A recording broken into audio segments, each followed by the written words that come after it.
Hello everyone, my name is Krish Kasaudan and I cleared NEET UG 2025 in my very first attempt. And this video is on the non-academic books in the life of a NEET aspirant. तो एक NEET aspirant अपने preparation में सबसे ज़्यादा book जो read करता है वो है NCERT and apart from the academic books क्या उसे कोई अदर बुक जिन्हें हम सेल्फ हेल्प बुक भी बोलते हैं उसे पढ़ना चाहिए, और अगर हाँ तो क्या इज़ इट रियली इफेक्टिव। तो देखो, अगर तुम मुझसे पूछते हो तो हाँ बिल्कुल पढ़नी चाहिए। देन क्वेश्चन ये रहता है कि तुम्हारे पास तुम्हारी खुद की बुक्स पढ़ने के लिए समय नहीं बचता है, तो तुम ऐसे जो कोई बुक जो कि नीट से रिलेटेड नहीं है उसे कैसे पढ़ सकते हो। सो क्वेश्चन तो बिल्कुल जेन्युइन है, बट देखो, अगर तुम क्लास 11th या फिर 12th में हो तो तुम्हारे पास जो एक एक्स्ट्रा पॉइंट होता है विच इज़ थोड़ा सा एक्स्ट्रा टाइम जो कि तुम अपनी हॉबीज़ में लगा सकते हो। तो मैं बस उसी टाइम में से तुमसे बस 10 मिनट मांग रहा हूँ, एंड 10 मिनट एक सेल्फ हेल्प बुक के लिए मोर देन सफिशेंट होते हैं। And then next thing is कि जो मैं तुम्हें बुक पढ़ने के लिए बोल रहा हूँ उसमें तुम्हें कोई वोकैबुलरी नहीं सीखनी है या फिर तुम्हें अपनी कोई रीडिंग नहीं इम्प्रूव करनी है। उसमें जो भी तुम्हें बस लेसन्स दिए गए हैं उन्हें अच्छे से अपनी लाइफ में इम्प्लीमेंट करना है, अपनी डेली लाइफ में। इसीलिए मैं वीडियो में आगे स्ट्रैटेजीज़ भी बताऊंगा जिससे तुम इन चीज़ों को आराम से अपनी डेली लाइफ में इम्प्लीमेंट कर सकते हो टू सी द रिजल्ट्स।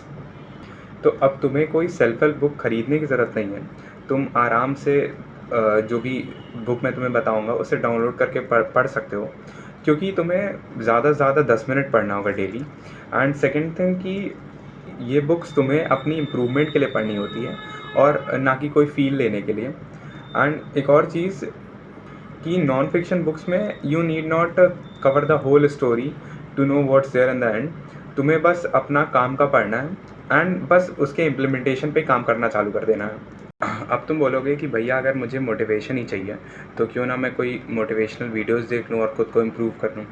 तो देखो, द मेन गेम इज़ कि तुम जो भी तुम्हें वीडियोस में बताया जाता है या फिर तुम जो भी पढ़ते हो उसको कितना रिटेन कर पाते हो और समय आने पर कितना रिकॉल कर पा रहे हो। फॉर एग्ज़ाम्पल, लेट्स से तुम बहुत ज़्यादा फ़ोन यूज़ कर रहे हो जिसकी वजह से तुम्हारी पढ़ाई इफेक्ट हो जा रही है, तो तुमने एक मोटिवेशनल वीडियो देखी और इससे तुमने दिन भर फ़ोन नहीं चलाया, बट अगले ही दिन तुमको फिर से फ़ोन चलाने की टेम्पटेशन हुई।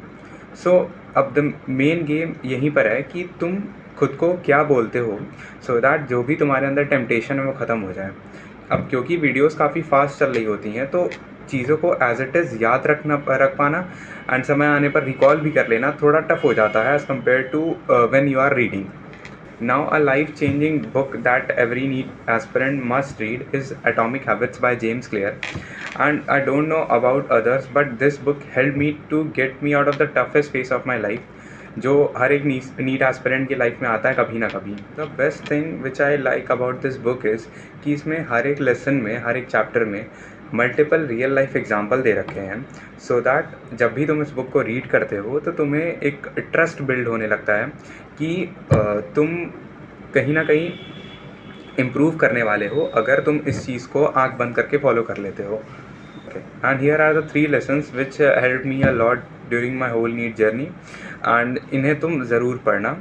The first lesson is 1% rule.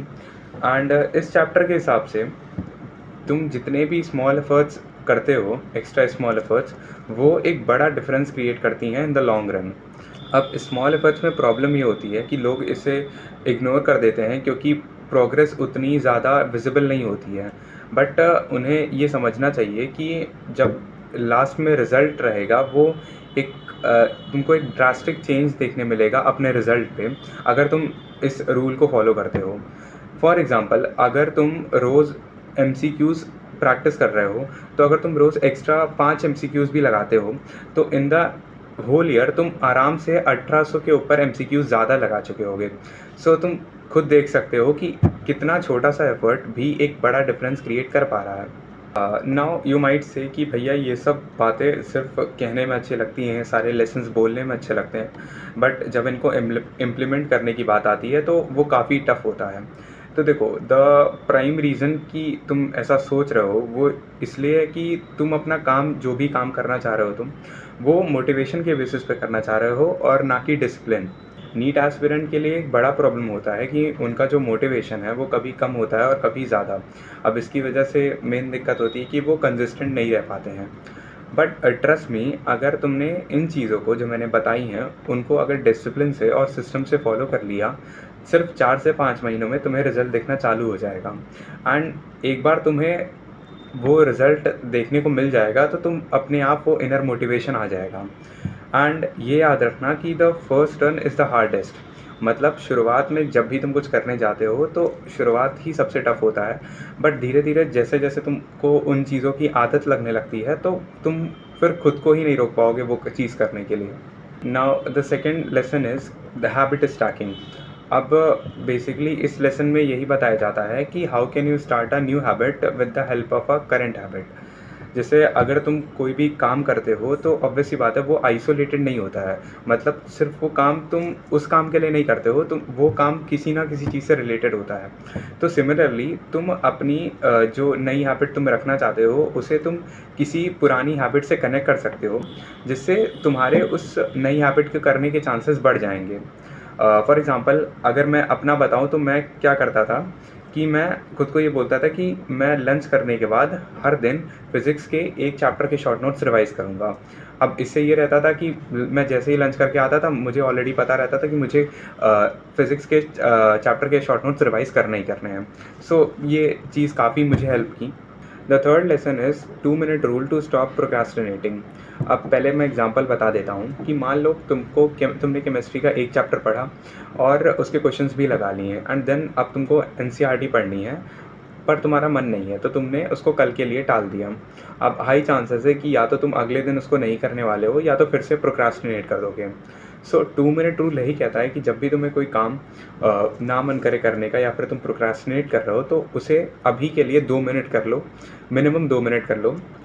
अब इसका बेनिफिट क्या होता है कि देयर आर हाई चांसेस कि तुम अगर उसे 2 मिनट कर रहे हो तो you will end up doing that thing more. और इसका मुझे एक और बेनिफिट लगता है कि मान लो तुमने अभी 2 मिनट कर लिया तो इसकी हाई प्रोबेबिलिटी है कि तुम कल उस चीज़ को याद रखोगे कि तुमने ये पिछले दिन किया था, तो तुम उस चीज़ को भूलोगे नहीं एंड तुम उसको वापस से कर लोगे काम। अगर तुम खुद को बोलोगे कि तुमको सिर्फ एक पेज एनसीईआरटी रीड करनी है तो 90% केसेस में यही होगा कि you will end up studying more. तो तुम ये बुक पढ़कर देखना and you will definitely see a change. और उस चेंज को सही में देखने के लिए तुम्हें उसे इम्प्लीमेंट करना आना चाहिए। तो अब बात कर लेते हैं कि वो स्ट्रैटेजी जिससे तुम इन चीज़ों को आराम से अपनी डेली लाइफ में इम्प्लीमेंट कर सको। तो जब भी तुम कोई लेसन पढ़ते हो नया तो बस खुद से एक चीज़ बोलो कि तुम जब तक इस लेसन को अपनी लाइफ में इम्प्लीमेंट नहीं कर लोगे तब तक तुम कोई नया लेसन नहीं पढ़ोगे।